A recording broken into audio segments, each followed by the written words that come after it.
Decimated, in production since 2018, published on Steam, wins Best Blockchain Game 2019, Mega Grant from Unreal Engine, built on Solana, Best 2021 Global Games Pitch finalist. Decimated is a post-apocalyptic multiplayer online survival game with a blockchain-based economy. The game itself is a huge metaverse, 64 kilometers squared to be exact, where players can choose to play a human survivor or cyborg cop. The 64 kilometer square map can be crossed by futuristic land, sea and air vehicles. Use skill and intelligence to get ahead by exploring and scavenging the environment. Players can compete against each other or cooperate to complete objectives and perform jobs in-game as good citizens or rogue citizens.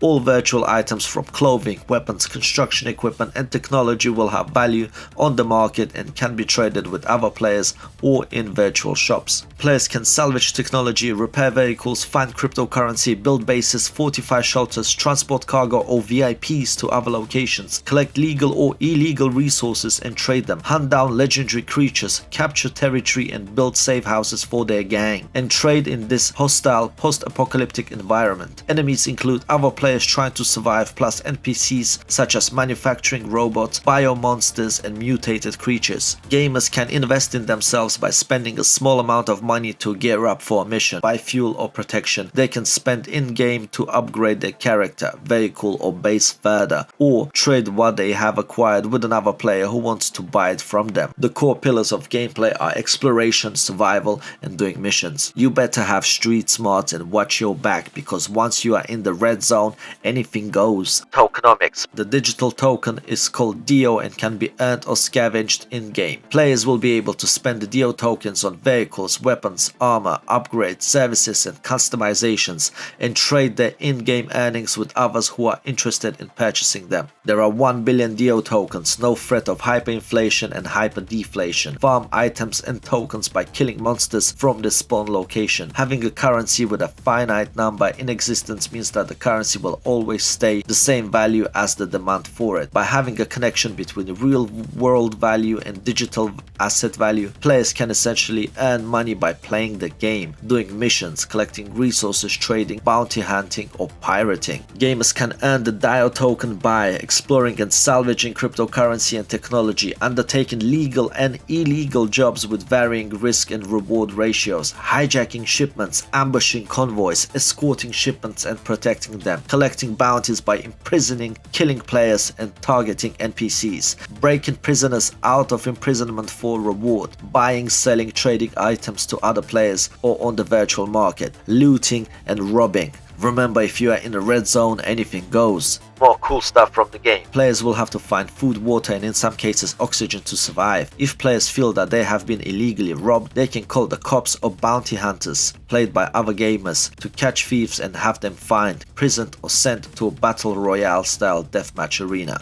Or if you're not a snitch or weakling, you can upgrade your character, find who did you wrong and give them that sweet cold vengeful payback. The game will feature user-generated content, UGCs. Players will be able to create content such as vehicles which can be used by other players. UGCs can be bought, sold and traded in-game, much like 3D asset stores and the Unreal Marketplace. Players will be able to spray graffiti tags around the environment to mark their territory. Of course, tagging will be considered an offense by the cyborg cops, so watch out. Green zones and red zones. Now, green zones are safe areas that are heavily controlled by the cyborg cops. It is illegal to injure, rob or kill other players in these zones, so it's the perfect place to socialize and trade. There will be low risk, low reward jobs in and around the green zones. On the other hand, red zones are designated areas where players can rob, fight and kill each other. These are in the high risk, high reward areas and usually where more experienced and equipped players will travel through in order to hijack shipments, hold up other players, take hostages or other illegal activities. There's more good stuff. The game features a build system to allow players to modify and fortify existing areas of the map.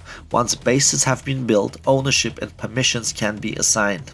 Territory can be fought for, and certain areas of the map will be possible to buy with DIO token, such as city apartments. Players will be free to sell their apartments to other players at any time. Cops will stop and search players suspected of criminal activity, and criminals will be sent to detention centers or player versus player deathmatch arenas around the map. The environment will include crumbling cities, deserts, wastelands, caves, and safe zones fortified by the cyborg cops. Both cops and citizens can purchase technological upgrades for the characters for extra strength, agility, stamina, and perceptive ability. And the narrative is super sci-fi and good enough for a Hollywood movie. Earth has been abandoned after hundreds of years of destructive climate change and catastrophic neglect of the environment by corporations and industry. Political and social unrest has left the old cities decimated and hostile to life. Civilization has collapsed and destroyed itself, yet a cyborg police force still wields control over the wastelands. Only privileged first-class citizens were permitted onto the new world. The unworthy who were left behind, criminals, rebels, political dissidents, and the poor, scavenge in the forgotten cities of Earth, which have become overgrown with jungle, flooded by swamps, swallowed by sand, and frozen by ice. Pollution and technological debris litter the environment, and survivors have set up shelter in destroyed skyscrapers, laboratories, abandoned metros, and crumbling freeways. The world is inhabited by criminals, pirates, bounty hunters, drug lords, slavers, cannibals, mutated creatures, genetic experiments, and malfunctioning robots, all competing for resources and territory. The cops enforce a totalitarian authority even after society is in ruin, forcing humans to live in the wastelands. Welcome to Decimated.